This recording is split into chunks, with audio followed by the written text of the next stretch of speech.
স্নেহের ছাত্রছাত্রীরা, আজকে আমরা আলোচনা করব ইংলিশ সেকেন্ড পেপার। আমরা জানি যে ইংলিশ সেকেন্ড পেপার দুটি পার্টে বিভক্ত, পার্ট এ, পার্ট বি, তাই নাকি? পার্ট এ, পার্ট বি, না পার্ট ওয়ান না পার্ট টু, কোনটা কি নামে?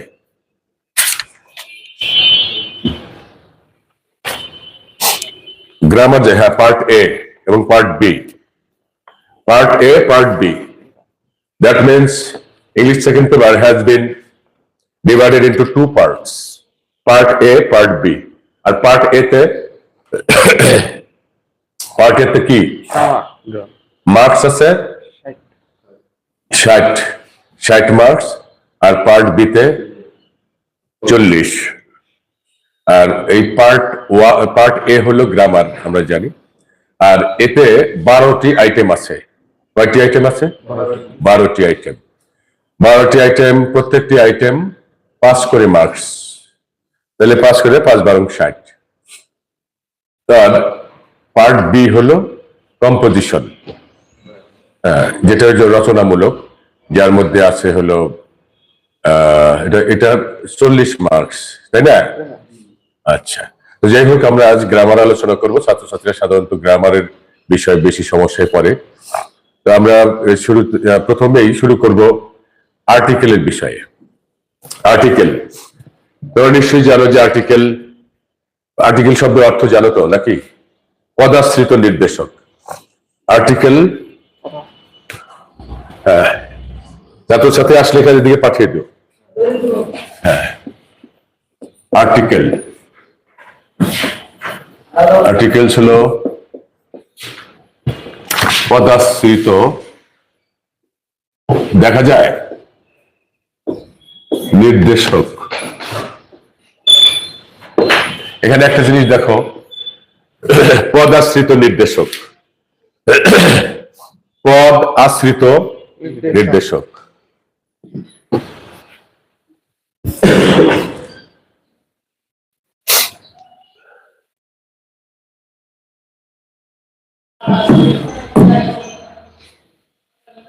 পদাশ্রিত নির্দেশক, তাহলে পদের আশ্রয়ে। এইটা আর্টিকেলটা কি? আর্টিকেল অর্থ হলো পদাশ্রিত নির্দেশক। তাহলে কোনো না কোনো পদের আশ্রয় এসে থাকে। আশ্রিত কি মানে? যাকে যে আশ্রয়ে থাকে, পদের আশ্রয়ে থেকে সে নির্দেশ করে। তাহলে কোন পদের আশ্রয়ে থাকে, এটা একটা প্রশ্ন নাকি? কোন পদের আশ্রয় এসে থাকে? কোন পদের? নাউন। আমরা জানি যে পার্টস অফ স্পিচ 8 প্রকারের। এই 8 প্রকারের একটি হলো পার্টস অফ স্পিচ, 8 প্রকারের, তার একটি হলো noun. Noun, pronoun, adjective, verb, adverb, preposition, conjunction and interjection. বাক্যাংশ কি কোনটা? হ্যাঁ, তো নাউন। তাহলে এই যে আমরা একটা কথা কিন্তু নিশ্চিত জানলাম যে আর্টিকেল সবসময় কার পূর্বে বসে? নাউনের পূর্বে বসে। পদাশ্রিত, কোন পদের আশ্রয়ে? কোন পদের আশ্রয়ে এসে বসে? কোন পদের? নাউনের। তার মানে নাউন নাই যেখানে, আর্টিকেল নেই সেখানে। ঠিক আছে? আচ্ছা, তোমাদের যে কোশ্চেন থাকে, এই কোশ্চেনে কিন্তু থাকে এরকম যে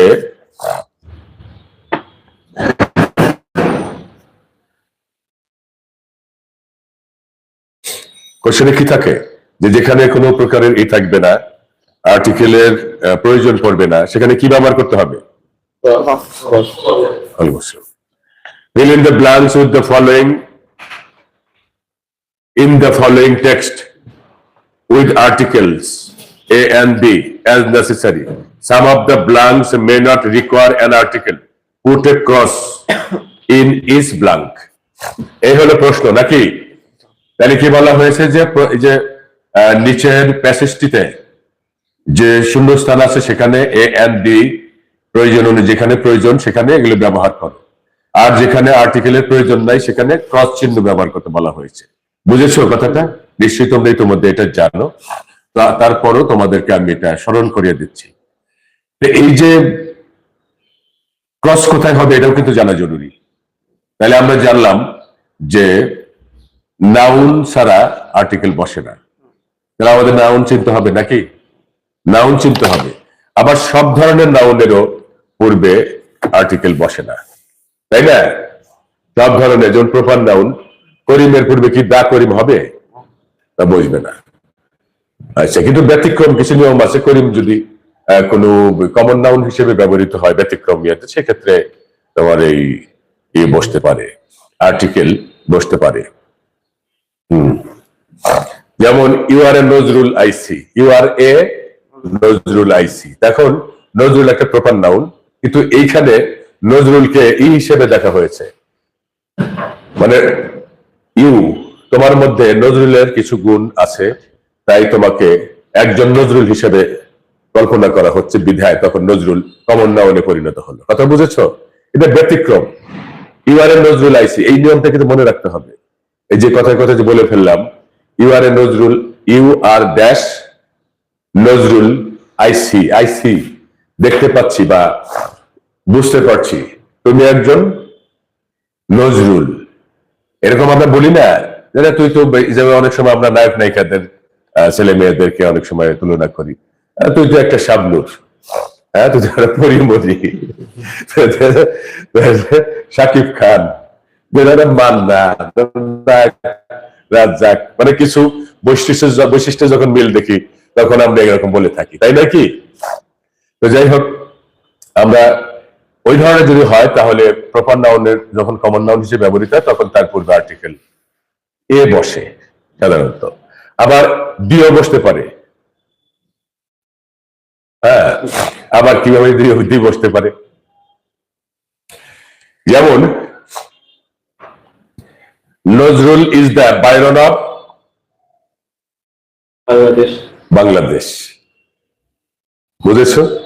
Nazrul is the Byron, is the Byron of Bangladesh. Byron কিন্তু একজন রোমান্টিক কবি, তোমরা জানো, একজন ইংরেজ কবি।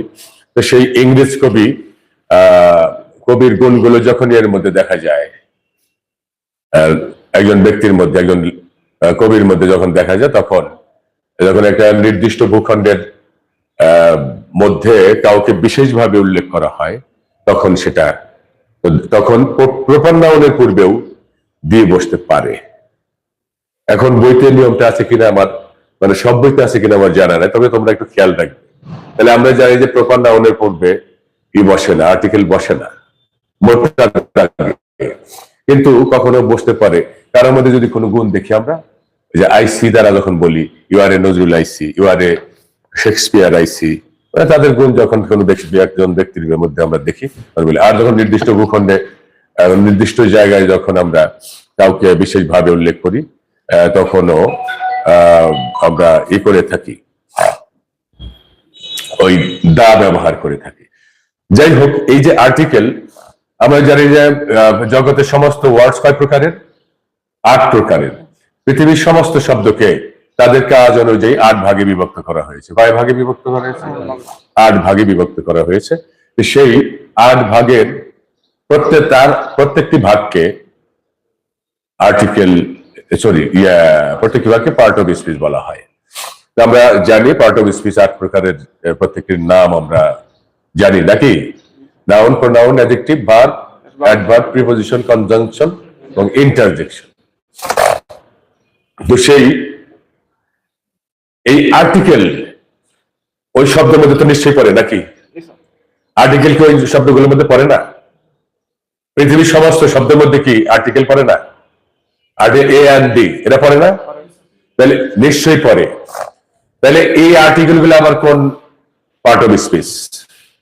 এদের তো আলাদাভাবে আর্টিকেল বলাই হয়, কিন্তু যেহেতু পৃথিবীর সমস্ত শব্দকে, all the words of the world are included in the parts of speech. Of course, A and D are also words, and they are also put in a certain class of part of speech. কোনো না কোনো part of স্পিচের মধ্যে এদেরকে ফেলা হয়, তাই নাকি? তাহলে কোনটা সেটা তোমাদের জানা আছে? আর্টিকেল কি ধরনের পার্ট অফ স্পিচ? ওই যে 8 প্রকারের যাচ্ছে, নিশ্চয়ই তার কোনো না কোনো প্রকারের মধ্যে আর্টিকেল। নো, বলো। ফাইন। অ্যাডজেক্টিভ। তাহলে আর্টিকেল কোন পরিবারের? অ্যাডজেক্টিভ পরিবারের। তাহলে অ্যাডজেক্টিভ আবার কি জানা আছে? বলো তো কেউ। আচ্ছা, নাউন বা প্রোনাউনের, নাউন বা প্রোনাউনের দোষ, গুণ, অবস্থা, সংখ্যা, পরিমাণ। হ্যাঁ, নাউনের দোষ, গুণ, অবস্থা, সংখ্যা, পরিমাণ ইত্যাদি নির্দেশ করে যে শব্দ, তাই হলো অ্যাডজেক্টিভ। এই অ্যাডজেক্টিভ, আচ্ছা, এই যে আরো সহজ করে বলি যে এটা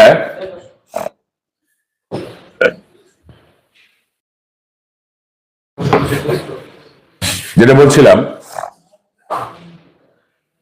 অ্যাডজেক্টিভের আর একটা অর্থ আছে, তোমরা জানো বিশেষণ, তাই না? বিশেষণ হিসেবে জানো, কিন্তু এর আর একটা অর্থ আছে অতিরিক্ত। কি আছে? অতিরিক্ত, অ্যাডিশনাল। তাহলে anything additional to noun is called adjective, আমরা বলতে পারি। অ্যাডজেক্টিভের তাহলে anything additional to noun is called adjective. অ্যাডজেক্টিভের তাহলে নাউনের অতিরিক্ত তথ্যই, any additional information to noun is called adjective. নাউনের যে কোনো অতিরিক্ত তথ্যই হলো কি? অ্যাডজেক্টিভ। কথা বুঝেছো? নাউন সম্পর্কে যা কিছুই বলা হবে, নাউন সম্পর্কে যা কিছুই অতিরিক্ত তথ্য দেওয়া হবে, তাই অ্যাডজেক্টিভ। কথা বুঝেছো? আচ্ছা,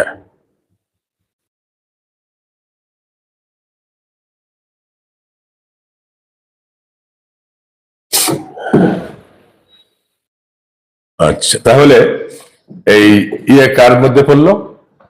আর্টিকেল কার মধ্যে পড়লো? কোন ফ্যামিলিতে পড়লো? অ্যাডজেক্টিভ। আচ্ছা, তাহলে এই অ্যাডজেক্টিভের সাথে আর্টিকেল অ্যাডজেক্টিভ হওয়া সত্ত্বেও, আর্টিকেল অ্যাডজেক্টিভ হওয়া সত্ত্বেও প্রচলিত অ্যাডজেক্টিভের সাথে পার্থক্য আছে, এটা জানো? জানো কি? যেমন অ্যাডজেক্টিভ গুলোরই হয়, প্রচলিত যে অ্যাডজেক্টিভ থাকে সেগুলোর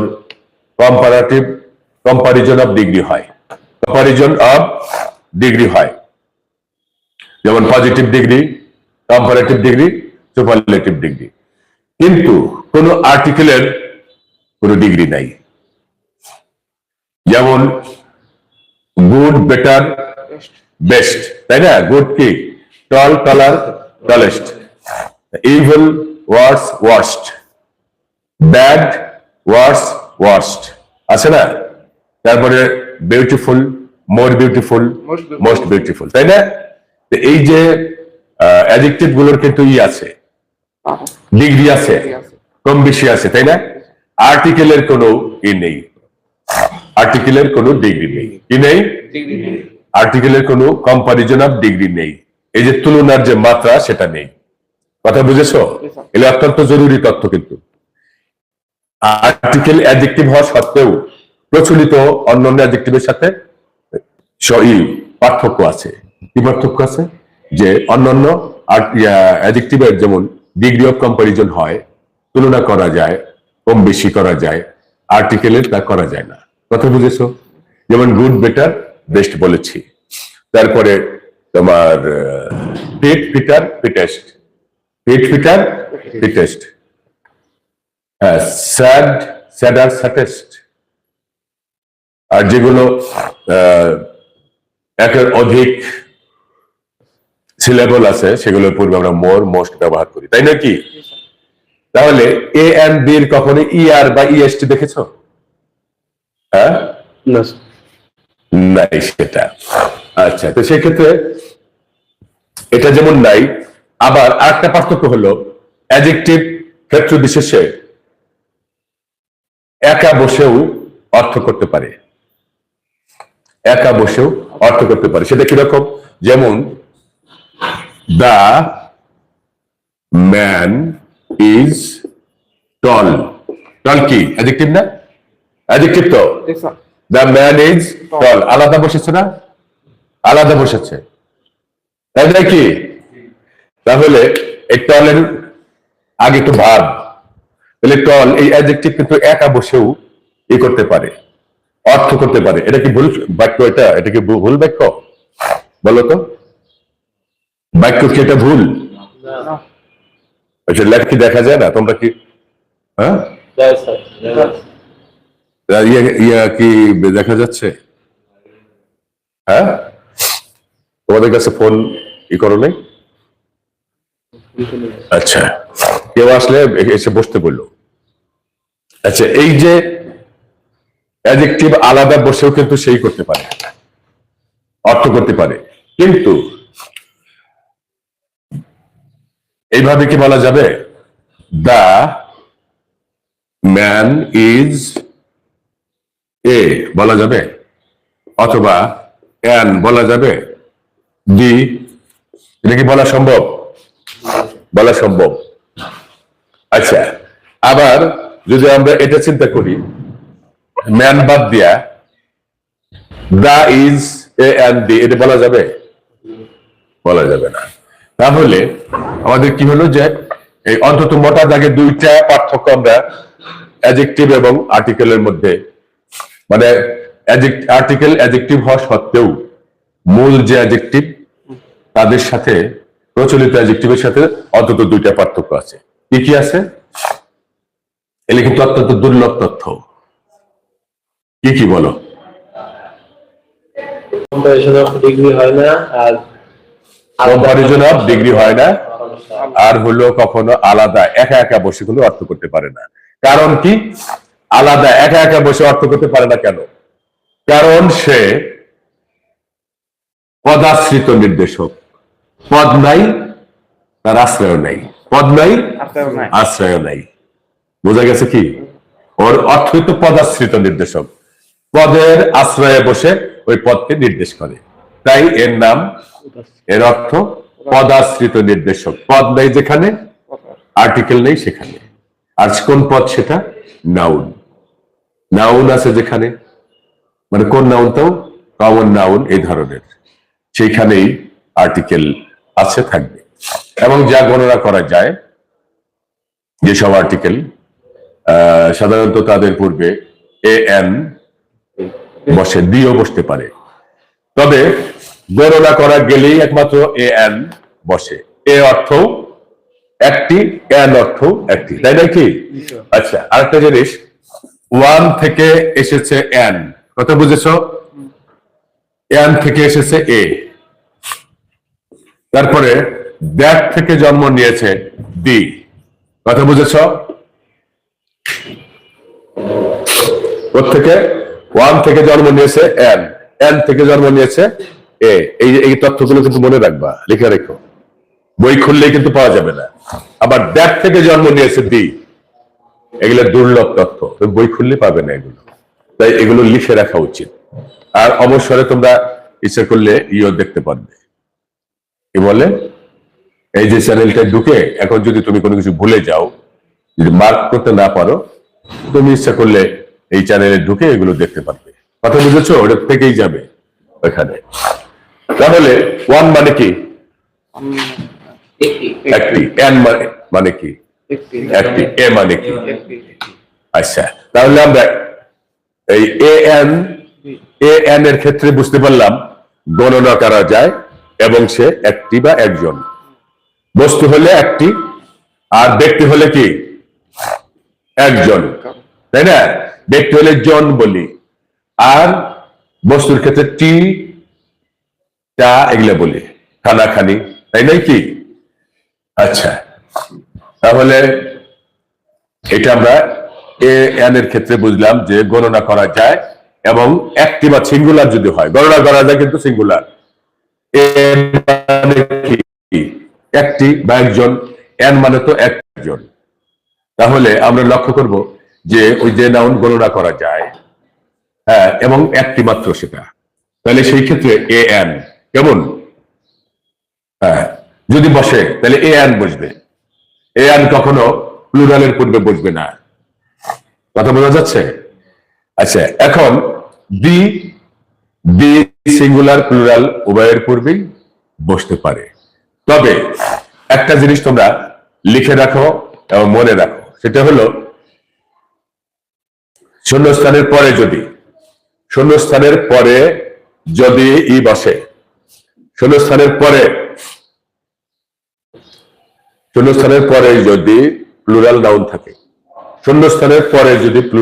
থাকে, তাহলে ওই শূন্যস্থানে অবশ্যই দি হবে। শূন্যস্থানের পরে একটু ই করো, ঘুরেই মতো শূন্যস্থানের পরে যদি প্লুরাল থাকে, শূন্যস্থানের পরে যদি প্লুরাল নাউন থাকে, তাহলে অবশ্যই সেই শূন্যস্থানে কি হবে? দি হবে। কেন হবে বলো তো? কেন হবে? প্লুরালের পূর্বে কি ই বসে? এ অ্যান বসে? বসে কি? বসে না। এ অ্যান কার পূর্বে বসে? হ্যাঁ, কারণ এ অ্যান অর্থই হলো একটি। তাহলে আমরা এই সিদ্ধান্ত আসতে পারি যে কোন ইয়ার ক্ষেত্রে শূন্যস্থানের পরে যদি প্লুরাল নাউন থাকে, ওই শূন্যস্থানে অবশ্যই দি বসবে। আর্টিকেলই তো তিনটা, কি? A N D. এ দ্বারাও একটি বোঝায়, এন দ্বারাও একটি বোঝায়, কিন্তু দি দ্বারা একটি বুঝাইতে পারে, একের অধিকে বুঝাতে পারে, সিঙ্গুলারও বুঝাতে পারে, প্লুরালও বুঝাতে পারে। তাহলে এ এন তো কখনো প্লুরালের পূর্বে বসে না। কথা বুঝতেছো কি? বোঝা যাচ্ছে আমার কথা? এ এন তো কখনো প্লুরালের পূর্বে বসবে না। একটি মানুষগুলো হয় কখনো? হ্যাঁ, একটি আপেলগুলো হয় কখনো? আচ্ছা, এখন এই কথাটা কিন্তু একেবারে স্বতঃসিদ্ধ ভাবে ধরে রাখবে যে প্লুরালের পূর্বে কখনো এ অ্যান বসে না। প্লুরাল নাউনের পূর্বে সবসময় দি বসে। তাহলে তোমার শূন্যস্থান যদি পাও, যদি প্লুরাল, তাহলে কি আর কোনো চিন্তা করার দরকার আছে? কি বসাবে? দি বসাবে। এটা একেবারে দুর্লভ তথ্য। যারা আজকে ক্লাসে এসেছো বা দেখবে, তারাই শুধু ব্যাপারটা জানতে পারলে। এটা একটা দুর্লভ তথ্য, বইতে কিন্তু ওইভাবে সবসময় থাকে না। একজন শিক্ষক যখন ক্লাস নেন, তার সারা জীবনের জানা যে তথ্যগুলোর কত বই, কত শিক্ষকের ছাত্র তিনি, যে আমি কত শত শিক্ষকের ছাত্র, যে 1 থেকে MA পর্যন্ত, তবে কত শত বই আমি পড়েছি, সবগুলোই তো যেখান থেকে যা যা জানতে পেরেছি এগুলো তো আমি বলছি তোমাদেরকে, তাই না? তোমাদের তো আর আমার সমান বয়স না। তোমাদের বয়স যখন তোমরা মাস্টার ডিগ্রি কমপ্লিট করবে, হতে পারে তোমরা আমার চেয়ে বেশি জানবে, তখন জানবে, কিন্তু এখন তো সব জানো না, তাই না? তোমরা নিশ্চয় মেধাবী, কিন্তু সব বই তো আর পড়ো নাই। ঠিক আছে? এই জন্য তথ্যগুলো মনে রাখলে এভাবে তুমিও সমৃদ্ধ হবে। একদিন তুমি যদি কাউকে বলতে যাও, এ কথাগুলো তুমিও বলতে পারবে যে শূন্যস্থানের পরে যদি প্লুরাল নাউন থাকে, অবশ্যই সেখানে চোখ বুঝে অ্যান কখনোই প্লুরালের পূর্বে বসে না, আর আসেই মাত্র দি, তাহলে সেখানে অবশ্যই দি বসবে। কেমন? আচ্ছা, আবার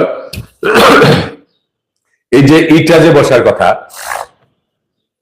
ক্রস চিহ্নটা বসবে কোথায়? ক্রস যেখানে আর্টিকেল বসে না, বসবে না, সেই ক্ষেত্রে ক্রস চিহ্ন বসে, তাই নাকি? যেমন এরকম যদি বলি,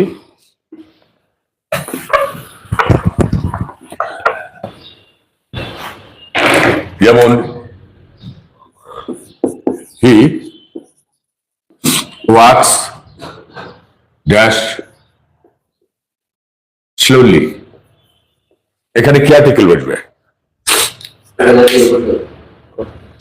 কি বসবে? ক্রস চিহ্ন বসবে, তাই না? কেন বসলো না বলো? আমি কিন্তু মৌলিক কথাগুলো বলছি। অনেক নিয়ম আছে আর্টিকেলের, সব নিয়ম তো আমি এক ক্লাসে শেষ করতে পারবো না, কিন্তু মৌলিক কথাগুলো তোমাদের জানা দরকার।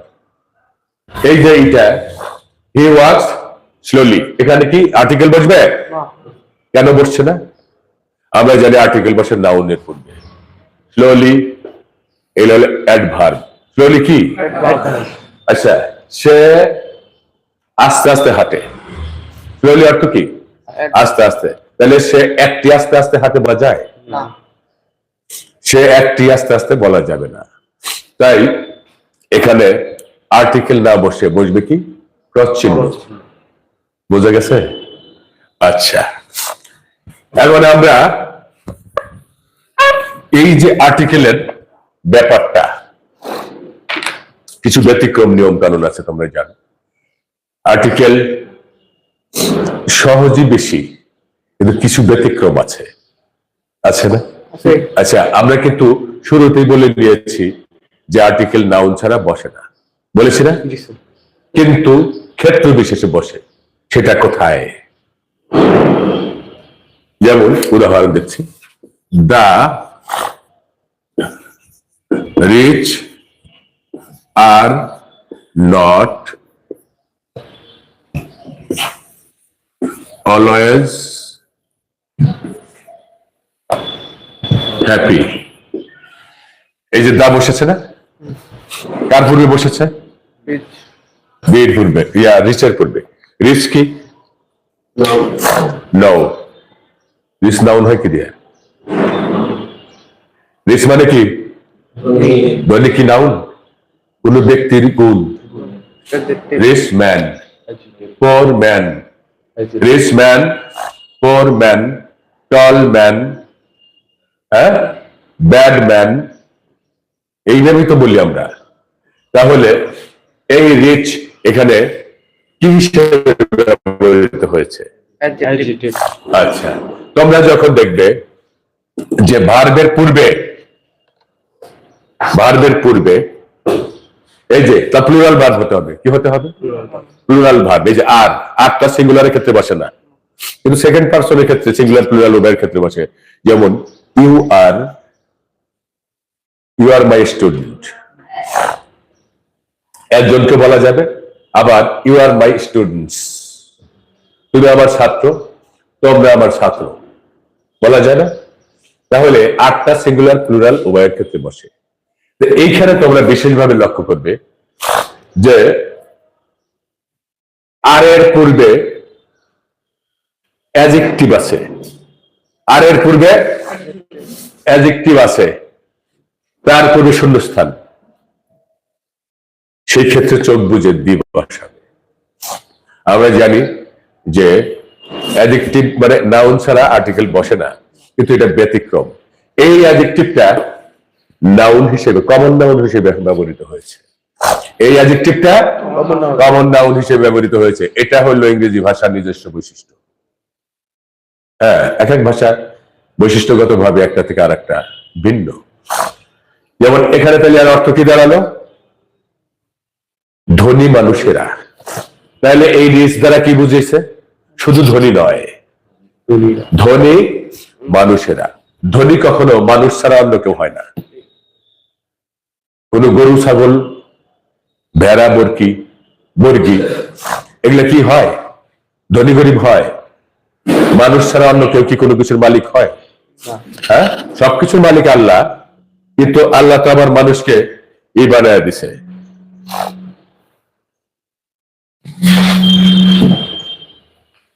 আল্লাহ কি করছেন?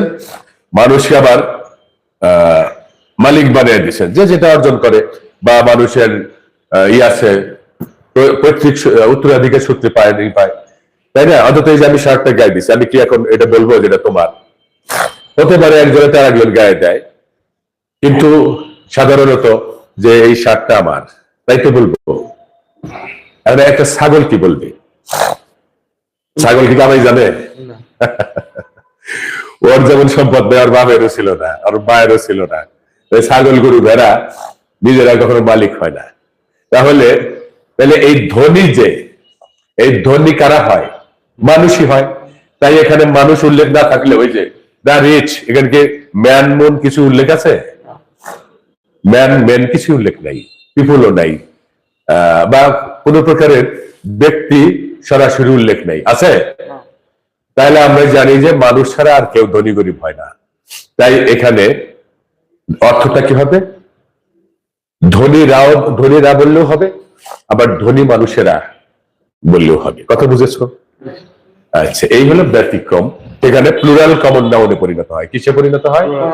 প্লুরাল কমন নাউনে পরিণত হয় বিধায় অ্যাডজেক্টিভ হইলেও এই যে ব্যতিক্রম এই ক্ষেত্রে যে আর এর পূর্বে অ্যাডজেক্টিভ এবং অ্যাডজেক্টিভের পূর্বে যদি শূন্যস্থান থাকে তাহলে সেখানে দি বসবে, মানে এ রিচ হবে না, কিন্তু এখানে সবসময় দি রিচ, ধনীরা বা ধনী ব্যক্তিরা, ধনী লোকেরা।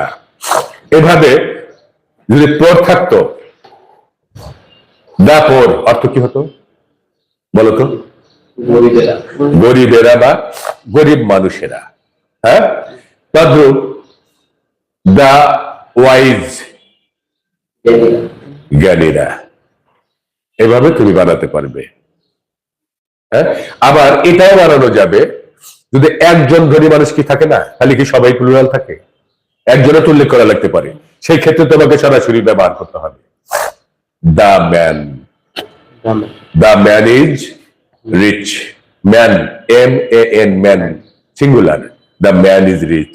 আবার যদি প্লুরাল দাও তাও হবে the people of this village are rich. বলা যাবে না এই গ্রামের লোকেরা ধনী। আচ্ছা, এখন এটা গেল আমার এই কথাগুলো হলো মোটা দাগে বলছি আমি, যেগুলো তোমাদের ঘটায়, মানে একটু কনফিউশন বা একটা দ্বিধা তৈরি করে, সেই কথাগুলো বলছি। এখানে আর্টিকেল তো দু প্রকারের তোমরা জানো, যেটা আগেই বলা উচিত ছিল। আর্টিকেল সাধারণত দুই প্রকারের। কি কি? ডেফিনিট আর ইনডেফিনিট। ডেফিনিট এবং ইনডেফিনিট আর্টিকেল। ডেফিনিট অর্থ কি? নির্দিষ্ট, নির্দিষ্ট। আর ইনডেফিনিট অনির্দিষ্ট। তাহলে AN এটা দ্বারা কি বোঝায়? অনির্দিষ্ট বোঝায়। AN দ্বারা অনির্দিষ্ট বোঝায়। দা দ্বারা বা দি দ্বারা, দা দি যাই বলো, এ দ্বারা নির্দিষ্টকে বোঝায়। যেমন যদি তোমার এরকম থাকে, প্রথমবার যদি উল্লেখ থাকে তাহলে AN আর্টিকেল ভাওয়েল বা অনুযায়ী, কি বলে, লেটারের অনুযায়ী তুমি ব্যবহার করবে। যেমন ভাওয়েলের পূর্বে কি হয়? এন বসে। আর কনসোনেন্ট থাকলে, নাউনটি যদি কনসোনেন্ট দিয়ে শুরু হয় তাহলে এ বসে, তাই না? আর যেটাই বসাও প্রথমবার যদি হয় তাহলে হবে AN, আর পরের বার গুলোতে হবে দা। যেমন এরকম বলা যায়, একজন লোক আমাদের বাড়িতে আসলো, অর্থাৎ তাকে আমরা চিনতাম না, হয়তো তোমার বাবার বন্ধু, কিন্তু তুমি তাকে চেনো না। তাহলে শুরুতে কি বলবে? একজন লোক আসলো। একজন লোক বলবে না? লোক আসলো কি বলা যাবে? একজন লোক আসলো, লোকটি বলল, লোকটি বলল। এই যেখানে প্রথমবার হবে a man came to our house. দ্বিতীয়বারই যখন উল্লেখ করতে যাচ্ছ তখনই আর এ হবে না, কি হবে? ডি হবে। The man told me about my father. পরের বাক্যে যখন ওই লোকটা উল্লেখ থাকবে তখনই আর এ হবে না, কি হবে? ডি হয়ে গেল। কারণ প্রথম বাক্যে তুমি তার সাথে পরিচিত হয়ে গেছো, তাই পরের বার সে একটু পরে আর অপরিচিত থাকলো না, সে তাই পরের বারে উল্লেখ করবে ডি। বোঝা গেছে ব্যাপারটা?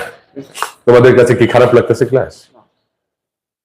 হ্যাঁ, না আবার খারাপ লাগলে তো বলবে না, সরাসরি বলা যায়। এগুলো তথ্যগুলো একটু প্রয়োজনীয় তথ্য না?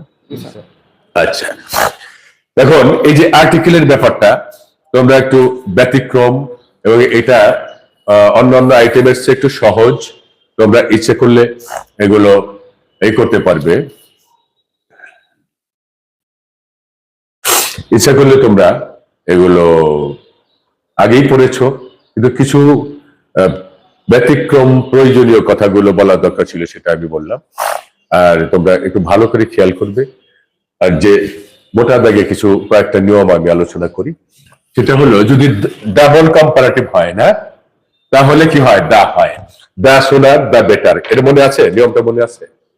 দা সুনার দা বেটার, দা মোর দা সুইটার, যত বেশি তত মিষ্টি। দা মোর দা সুইটার, কথা বুঝেছো কি?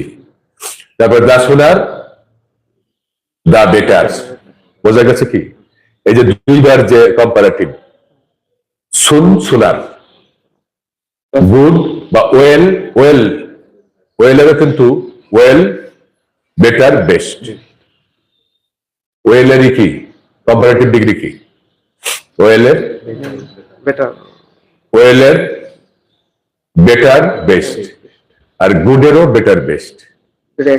আচ্ছা, তো এই যে এটা ওই তোমার ডাবল যখন হবে, দা সুনার, দা বেটার, দা মোর, দা সুইটার দিয়ে বসে। আচ্ছা, তোমাদের যদি যেমন ধরো হয় যে এই কম্পাউন্ড সাবজেক্ট, অর্থাৎ একাধিক শব্দে যখন সাবজেক্ট হয়, যেমন the principal and the secretary, হ্যাঁ, আর হবে না ইজ হবে, are or is present in the meeting.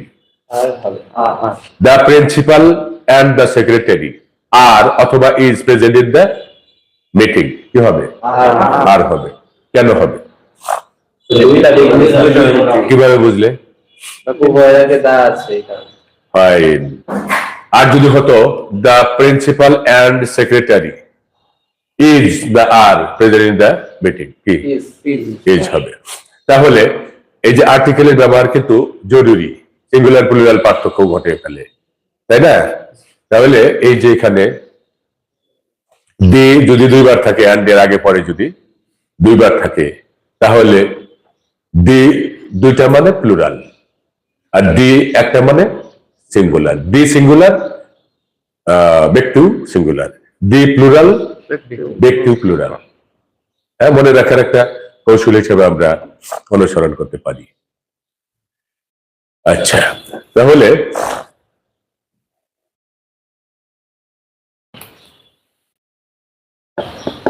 এগুলো অনেক নিয়ম।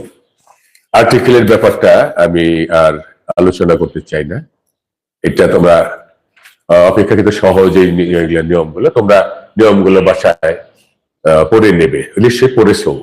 ওই যে একটু ব্যতিক্রম যে কথাগুলো আমি বলতে চাইলাম, যে এর মধ্যে আরেকটা কথা বলি, যেমন ধরো এইপল বা আপেল তোমরা যে উচ্চারণ করো, তার পূর্বে কি হয়? অ্যান। আচ্ছা, অ্যান বসে সাধারণত। যদি প্লুরাল হয়, আপেল, আপেল তো ভাওয়াল দিয়ে শুরু, এ দিয়ে শুরু না? হ্যাঁ, সিঙ্গুলার হলে অ্যান, আর যদি প্লুরাল হয় ওই যে নিয়ম বলেছে না, শূন্যস্থানের পরে যদি প্লুরাল নাউন থাকে, কেউ ভাবতে পারে যে এখানে ভাওয়াল দেখি, তাহলে অবশ্যই অ্যান হবে। কিন্তু আপেলস তো আপেলস, আপেল গুলো, তাহলে একটি আপেল গুলো তো হয় না, একটা হলে একটি আপেল। বোঝা গেছে কি? মানে একটা সূক্ষ্ম ভুল হতে পারে যে এই ভাওয়াল দেখতেছে তাইলে অ্যান হবেই, সিঙ্গুলার প্লুরাল যাই হোক, কিন্তু না। প্লুরাল সেই শব্দ, সেই নাউন, যত ইয়ার তার ভাওয়াল দিয়ে শুরু হোক, যা খুশি তাই দিয়ে শুরু হোক, বা কনসোনেন্ট দিয়ে শুরু হোক, অবশ্যই প্লুরালের পূর্বে দিয়ে বসবে, আমরা এটা জানি। তো যাই হোক, তোমরা এই নিয়মগুলো নিশ্চয়ই ভালো করে দেখবে। এখন আমি পরের আইটেমে আসতে চাই, প্রিপোজিশন। তোমাদের কি অধৈর্য হচ্ছে তোমরা? প্রায় 10টা-15 দিকে আসছি তো, হ্যাঁ, 12টা বেজে গেছে, অল্প সময়ের মধ্যে ক্লাসটা শেষ করে। হ্যাঁ হ্যাঁ হ্যাঁ। আচ্ছা, আমি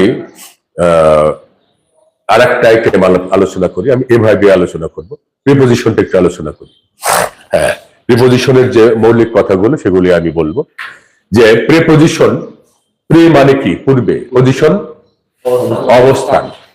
তাহলে পূর্বে যদি বলি, তাহলে পশ্চিমে কেউ আছে? আছে। পূর্ব বললে পশ্চিম আছে না? পূর্বে যদি বলি, পূর্বে বসে, তাহলে পশ্চিমে কেউ আছে? পশ্চিমে বলতে পরে বলছি আমি। পূর্বে, পূর্ব কেন বলা হয়? আগে। ওই যে সূর্যোদয় ঘটে পূর্বে, সূর্যোদয় ঘটে কোন দিকে? পূর্বে। তাহলে শুরুটা তো ওখান থেকে হয়, আর শেষ হয় কোথায় গিয়ে? পশ্চিমে।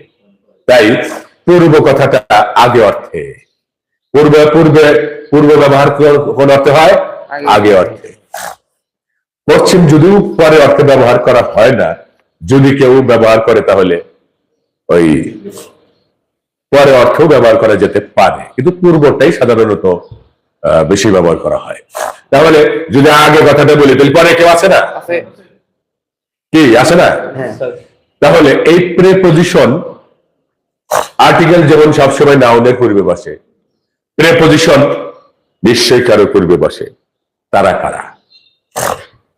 প্রিপোজিশন কার পূর্বে বসে? নাউন বা প্রোনাউনের পূর্বে বসে। কার পূর্বে বসে? আচ্ছা, আমরা আর্টিকেল দেখলাম শুধু নাউনের পূর্বে বসে। কার পূর্বে বসে? নাউনের পূর্বে বসে। কিন্তু প্রিপোজিশন আরেকটা যোগ হলো, কে সে? প্রোনাউন। তাহলে প্রিপোজিশন নাউন বা প্রোনাউনের পূর্বে বসে। কথা বুঝেছো? আচ্ছা, এই প্রিপোজিশনটা কাকে বলে? যে শব্দ নাউন বা প্রোনাউনের পূর্বে বসে বাক্যস্থ অন্যান্য শব্দের সাথে সম্পর্ক সৃষ্টি করে, তাকে প্রিপোজিশন বলে। যেমন কি বললাম বলো তো? বলো বলো। অন্যান্য শব্দের সাথে সম্পর্ক সৃষ্টি করে, তাকে কি বলে? প্রিপোজিশন বলে। তাহলে আমরা এখন আলোচনা করছি প্রিপোজিশন, তাই লিখে নেই। হ্যাঁ, প্রিপোজিশন। আচ্ছা, এই যে কার পূর্বে বসে বললাম? নাউন বা প্রোনাউনের পূর্বে বসে। দেখো এই যে প্রিপোজিশন কত জরুরি। The dog is by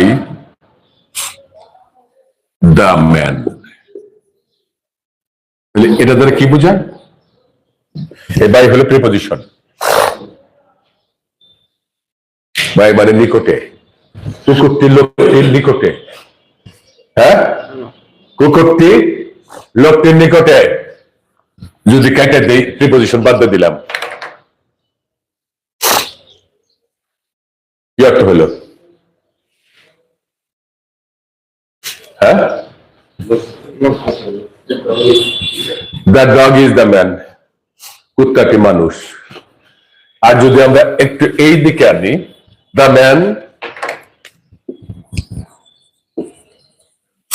man is by the dog, D O G সাহেব। হ্যাঁ, আচ্ছা, তাহলে এর অর্থ কি? লোকটি কুকুরটির পাশে থাকতে পারে না? আচ্ছা, যদি এই প্রিপোজিশনটা বাদ দিই, হ্যাঁ, কি হবে? The man is the dog, অর্থ কি? লোকটি কুকুর, লোকটি কুকুর, তাই বুঝায় না? তাহলে দেখো ভয়াবহ খারাপ অর্থ হয়ে গেল না? লোকটি নিজেই কুত্তা হয়ে গেল। তাহলে তদ্দূর যদি বলি the book is on the table, আর যদি অন দ্য টেবল, অন বাদ দেয়, কি হবে? The book is the table. তাহলে বইটি টেবিলটি, এটা কি হইল? বই কখনো টেবিল হয়? টেবিল কখনো বই হয়? তাহলে প্রিপোজিশন অত্যন্ত জরুরি একটা জিনিস। প্রিপোজিশনের বিষয়ে বলা হয়েছে যে to write or to speak good English, the learners should memorize the appropriate prepositions very carefully, because the rules of prepositions are not sufficient. প্রিপোজিশনের নিয়মগুলো যথেষ্ট নয়, তাই ইয়াদেরকে, শিক্ষার্থীদেরকে যত্নের সাথে অ্যাপ্রোপ্রিয়েট প্রিপোজিশন আছে না? তালিকা দেখো নাই? হ্যাঁ, যে abide by, abide in, abide with আছে না এরকম? দেখো একটা উদাহরণ দিই।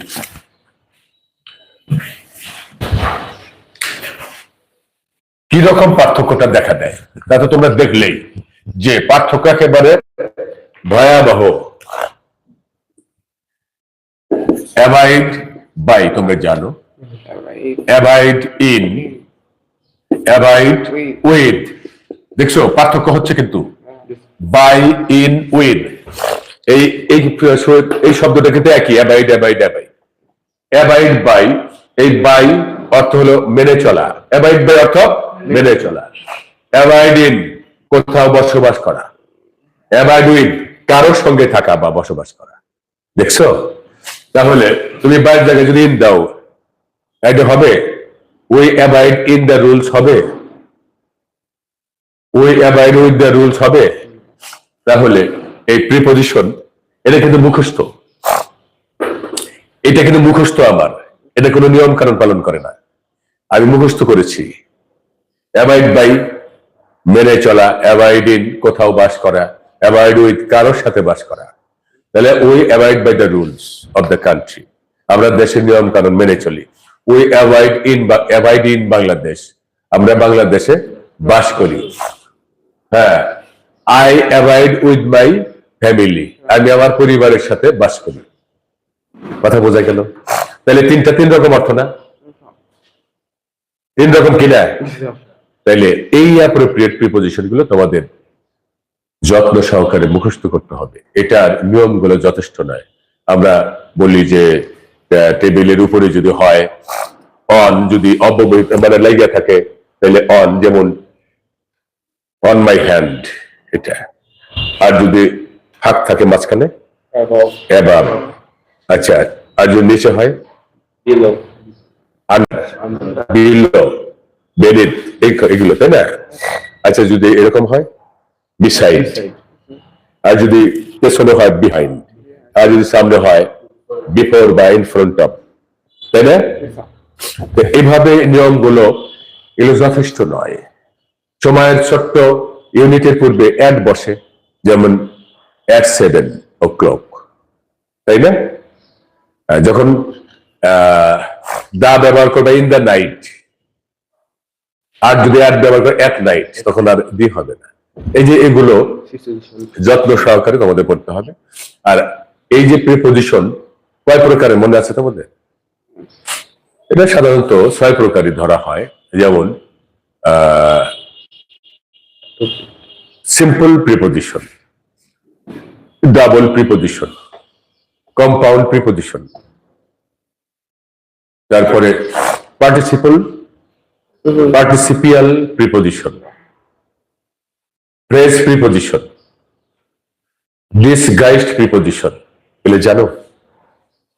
আচ্ছা, একটু একটা করে উদাহরণ দিই নাকি? আচ্ছা,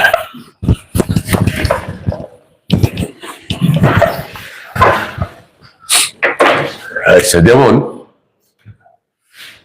অন একটা সিম্পল প্রিপজিশন, কথা বুঝেছ? On to double preposition, about compound preposition, past একটা পার্টিসিপিয়াল প্রিপজিশন, তারপরে in front of phrase preposition, তারপরে ও ক্লক একটা ডিসগাইজড প্রিপজিশন। ডিসগাইজড কি? ছদ্মবেশ, দেখায় একটা পরে আর একটা। এখন আমি যেহেতু তোমাদের সময় কম, আমি সংক্ষেপে এই জন্য এই পদ বেছে নিয়েছি। সিম্পল প্রিপজিশন, যখন সিম্পল প্রিপজিশন কোনটা?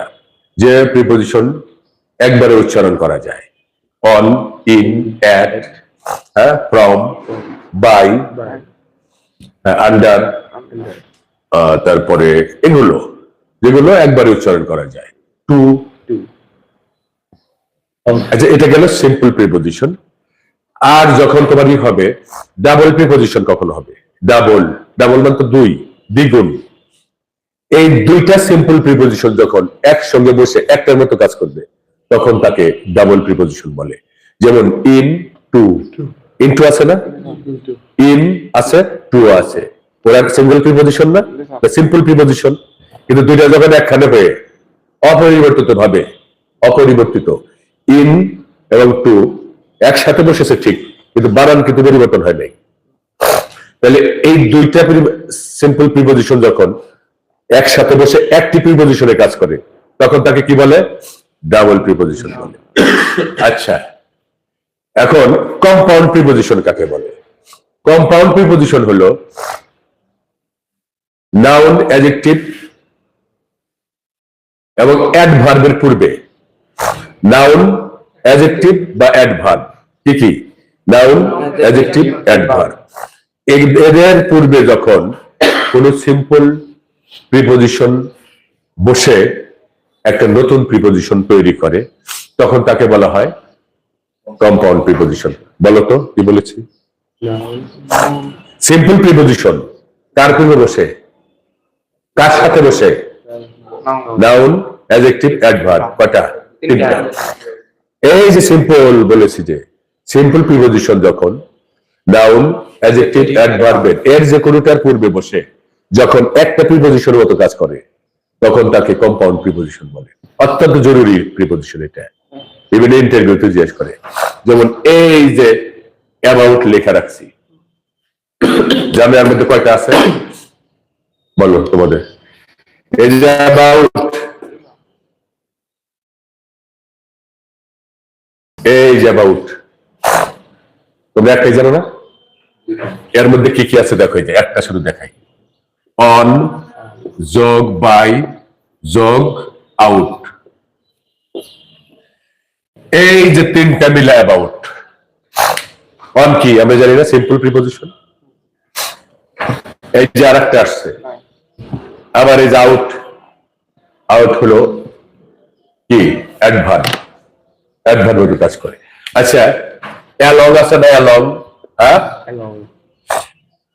অন যোগ লং। লং কি? দীর্ঘ। অন একটাই না, সিম্পল প্রিপোজিশন। আর লং কি? অ্যাডজেক্টিভ, এর পূর্বে বসেছে। বুঝে কি হয়েছে? অ্যালং হয়ে গেছে না?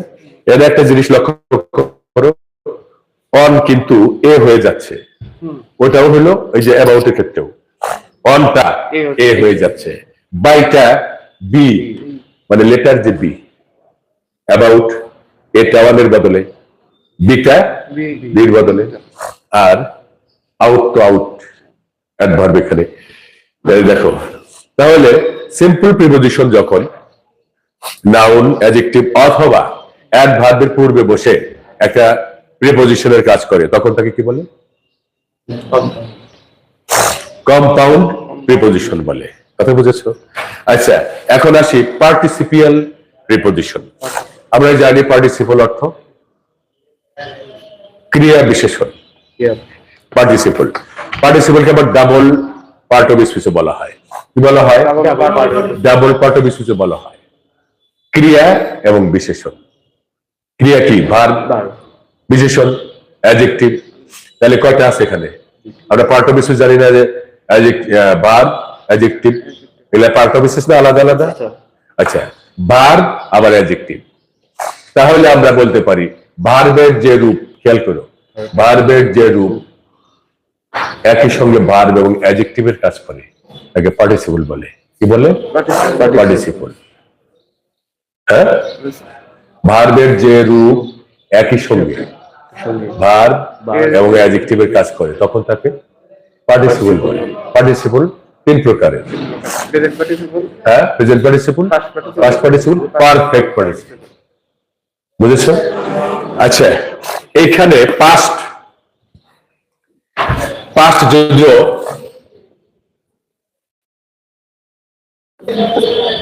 এই যে পাস মানে কি? অতিক্রম করা, পাস করা, উত্তীর্ণ হওয়া, এটা পাস্ট ফর্ম। পিএসটি এটাও পাসের পাস্ট ফর্ম, পাস্ট পার্টিসিপল। ওটা আর একটা ব্যতিক্রম। কথা বোঝো নাই? এই যে এই পাসের পিএস, পাসের পাস্ট পার্টিসিপল পাস্ট এবং পাস্ট একই। এর এর বিকল্প আরেকটা আছে পাস্ট, পাস, পাস্ট, পাস্ট। কথা বোঝো নাই আমার? একই ভার্বের দুই প্রকারের পাস্ট ফর্ম এবং past participle. Past past past, এই পাশেরই আরেকটা হলো পাস্ট পাস্ট, পিএসটি পাস্ট। কথা বুঝেছো কি? কিন্তু এইটাই বেশি ব্যবহৃত হয় ভার্ব হিসেবে, এটা কম ব্যবহৃত হয়। কিন্তু এই পাস্ট থেকে এসেছে, আসলে এটা প্রিপোজিশনের কাজ করে, অত্যন্ত জরুরি প্রিপোজিশন। লিখে রাখতে পারো, পাশ দিয়ে, পাশে আর পাশ দিয়ে কিন্তু এক জিনিস না। অনেক সময় ইংরেজি করতে গিয়ে কিন্তু তোমরা আটকে যাবে। সে আমার পাশ দিয়া চলে গেল, আর পাশ দিয়া তুমি কি বলবা? বিষয় তো পাশে, পাশে আর পাশ দিয়া এটা কি এক? তাহলে ওই যে পাশ দিয়া যে, এটার ইংরেজি হলো এই পিএএসটি। এটা কোত্থেকে আসছে? ভার্ব থেকে। ওই যে পিএএসএস, পাস বা পাস যেটা উচ্চারণ করি, এর পাস্ট ফর্ম বা পাস্ট পার্টিসিপল হিসেবে কিন্তু পাস্ট। এ এখন কি কাজ করছে? ইয়ার প্রিপোজিশনের কাজ করছে, পাস দিয়া। তাই একে এ বলা হয় পার্টিসিপিয়াল প্রিপোজিশন। যেমন কনসিডারিং, কনসার্নিং, আইজে যুক্ত হয়েও কিন্তু, যেমন I know nothing regarding this, regard. আচ্ছা, তারপরে এরকম কনসিডার মানে কি? কনসিডার মানে আমরা বিবেচনা করা জানি, বিচার করা, বিবেচনা করা। কনসিডারিং, বিবেচনা করে, কিন্তু এখানে বিষয়ে কথা বলছো। কনসার্নিং দিস, বিষয়ে। কনসার্ন মানে উদ্বিগ্ন হওয়া বা যুক্ত হওয়া। এখানে concerning this, I know nothing concerning this, I know nothing regarding this. Regarding about অর্থে ব্যবহার হয়েছে, রিগার্ড থেকে আইএনজি যুক্ত হয়ে রিগার্ডিং, অ্যাবাউট অর্থে। তাহলে কি অ্যাবাউট আমরা কি জানি? প্রিপোজিশন। আইএনজি যুক্ত হয়ে এখানে সে প্রিপোজিশনের মতো কাজ করছে, কিন্তু জন্ম থেকে ভার্ব থেকে। তাই এখানে পার্টিসিপিয়াল বা পার্টিসিপল প্রিপোজিশন হিসেবে কাজ করেছে। কথা বুঝেছো? তারপরে কি বলেছি? This is a phrase preposition. আর ফ্রেজ কাকে বলে জানো? ফ্রেজ হলো অবশ্যই একগুচ্ছ শব্দ। আচ্ছা, একগুচ্ছ শব্দ যখন, ফ্রেজের এটা বলছি সংজ্ঞাটা, একগুচ্ছ শব্দ যখন কোনো না কোনো পার্ট অফ স্পিচের মতো কাজ করে, তখন তাকে ফ্রেজ বলে। বলো তো কি বললাম? এটা সবই কিন্তু এখানে রেকর্ড আছে, তোমরা দেখে নিতে পারবে পরে। একগুচ্ছ শব্দ যখন কোনো না কোনো পার্ট অফ স্পিচের মতো কাজ করে, তখন তাকে ফ্রেজ বলে। কথা বুঝেছো? আচ্ছা, তাহলে ইন ফ্রন্ট অফ, আর ফ্রেজ অবশ্যই একাধিক শব্দ হতে হবে। একাধিক শব্দ মিলে যখন কোনো না কোনো পার্ট অফ স্পিচের মতো কাজ করবে, তখন তাকে ফ্রেজ বলে। ইন ফ্রন্ট অফ, এটা মিলে কাজ করেছে, প্রিপোজিশনের কাজ করেছে, কিন্তু একাধিক শব্দ হওয়ায়, আলাদা আলাদা হওয়ায় একে ফ্রেজ প্রিপোজিশন বলে। বুঝেছো কি? ফ্রেজ তবে প্রিপোজিশনের কাজ করেছে, একাধিক শব্দ ছাড়া ফ্রেজ হবে না। এ তো ইন ফ্রন্ট অফ, তিন শব্দ না? এই শব্দ একটা ফ্রেজ। কার কাজ করেছে? I stood in front of Karim's house, আমি করিমের বাড়ির সামনে দাঁড়ালাম। সামনে, এই যে ইয়ের, আমার দাঁড়ালো এবং করিমের বাড়ি সংযুক্ত করেছে কে? ইন ফ্রন্ট অফ, সম্পর্ক তৈরি করছে আমার দাঁড়ানোর সাথে ওই বাড়ির সাথে। I stood in front of Karim's house, আমি করিমের বাড়ির সামনে দাঁড়ালাম। তাই এটা প্রিপোজিশনের কাজ করেছে, ফ্রেজ হওয়া সত্ত্বেও, তাই এটার নাম প্রিপোজিশনাল ফ্রেজ বা ফ্রেজ প্রিপোজিশন। বোঝা গেছে? আচ্ছা, সময় কম বলেই আমি দ্রুত কৌশলে সারছি। আর কি ডিসগাইজড প্রিপোজিশন বলেছি। ডিসগাইজড হলো ছদ্মবেশ। যেমন একজন মেয়ে মানুষ কি করতে পারে? ধরো দাড়ি লাগাইলো, নকল দাড়ি আছে না, নকল দাড়ি, নকল মোষ লাগিয়ে ওই যে নিজের চুল লুকিয়ে রেখে কিনতে পাওয়া যেত উইগ, পুরুষের চুল, WIG উইগ, নকল চুল, তাই না? ওই চুলের ওই যে ওটা তো ক্যাপের মতো, ক্যাপের নিচে তার নিজের চুল লুকিয়ে রেখে পুরুষের চুলটা লাগাইলো, লাগায় প্যান্ট শার্ট পরে ডিং ডাং করে হাঁটা চলবে। লোকে কিন্তু প্রাথমিক ভাবে তাকে পুরুষই ভাববে, ভাববে না? তা আসলে কিসে? আসলে নারী না। এটাকে ছদ্মবেশ বলে। কথা বুঝেছ? নকল বেশ, বেশে, নকল চেহারায় সে আসলে মহিলা কিন্তু রূপ ধরেছে কিসের? পুরুষের। এটাও ঠিক তাই, যে প্রিপজিশন তুমি যেভাবে দেখছো আসলে ও আসছে অন্য জায়গা থেকে, ওর এটা আসল রূপ নয়, কিন্তু কাজ করছে তা ইয়ার হিসেবে, প্রিপজিশনের কাজ করছে। এই ও ক্লোক, এই ওটা কি জানো কি? কি এই ওটা অন্য একটা জিনিসের তো রূপ থেকে ও একটা আর এক রূপ ধারণ করে বিষয় দিচ্ছে।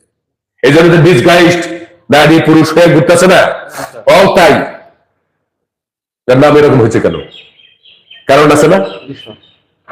এটা হলো বাবু অব, বুঝলা? তাহলে ক্লাস করে কিছুটা উপকার হয় নাই, হচ্ছে না। এগুলো বিসিএস নিচে নানান কিছুতে আমার এই যে ব্যতিক্রম কথাগুলো পৃথিবী জীবনে অনেক জায়গায় কাজে লাগবে। হ্যাঁ, তাইলে এটা কি? এই যে 10 o'clock 7 o'clock, এই ও ক্লক বলি না, এই ও একটা প্রিপজিশন, নাম কি? Disguised preposition. তাহলে এটার বিশ্লেষণ কি? অব, এটা অব ক্লক। বুঝেছ? আজ আরেকটা দেখাই, এটাই শেষ। এ ডে যদি বলি, আছে না যে he says his prayer 5 times a day, সে প্রতিদিন 5 বার নামাজ পড়ে। এই যে এটা যে এটা হলো পার ডে, পার, এটার বদলে এ বসলো। এই পার যে how much the flower A KG, হ্যাঁ, প্রতি কেজি কয় টাকা দাম, দাম কত? এই এটা পারের বদলে পিই আর, বুঝেছ? পারের বদলে এ এবং অবের বদলে ও, এই যে একটা কিন্তু বসে আর একটার পরিবর্তে, এই জন্য একে বলা হয়, কি বলা হয়? Disguised preposition. বোঝা গেছে? আর একটা প্রিপজিশনের নাম এই প্রকারের মধ্যে আসে না, তবু আলাদাভাবে উল্লেখ করা হয়, ডিটাচড প্রিপজিশন। এটা শুধু বলি, হ্যাঁ, এভাবে সংক্ষেপে বলবো। সেটা হলো ডিটাচড প্রিপজিশন। ডিটাচড কি? বিচ্ছিন্ন। বিচ্ছিন্ন প্রিপজিশন অবশ্যই কার পূর্বে বসবে? নাউন বা প্রোনাউনের। তাই বসবে না? নাউন বা প্রোনাউনের পূর্বেই বসতে হবে তাকে। কিন্তু যখন নাউন প্রোনাউন রেখে বিচ্ছিন্ন ভাবে বসে, তখন তাকে ডিটাচড প্রিপজিশন বলে। এই যে যেমন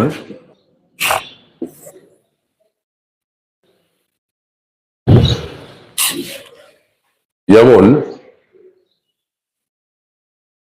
what about are you talking. কথা বুঝেছ?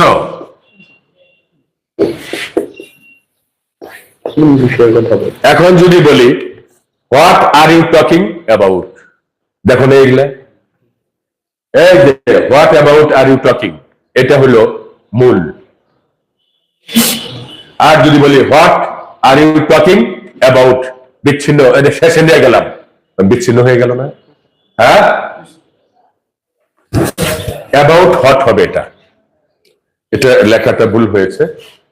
হ্যাঁ, অ্যাবাউট হট, এই যে এখানে হবে about what are you talking, about what are you talking. সেখানে যদি বলি what are you talking about, what থেকে দূরে নিয়ে গেলাম না শেষে, তাই এটা বিচ্ছিন্ন বা ডিটাচড প্রিপজিশন। যেমন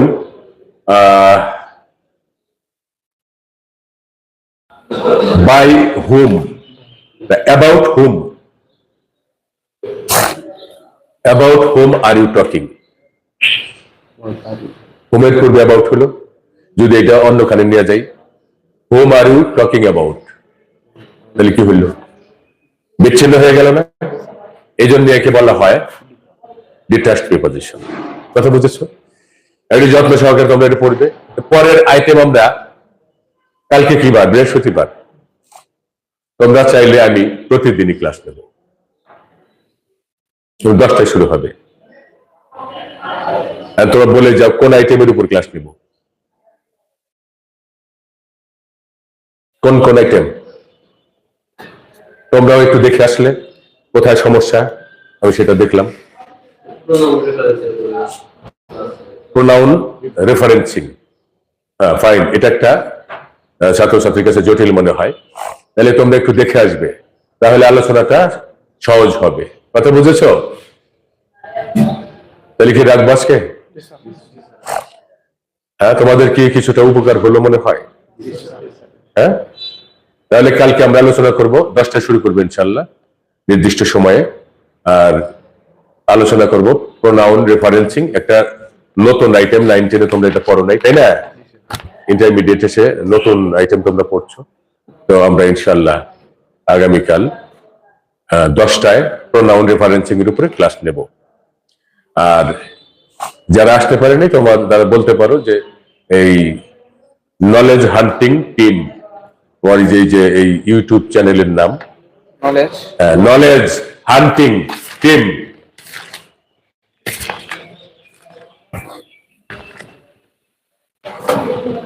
হ্যাঁ, ঠিক আছে। তো অনেক অনেক ধন্যবাদ, ভালো থেকো। মে আল্লাহ ব্লেস ইউ।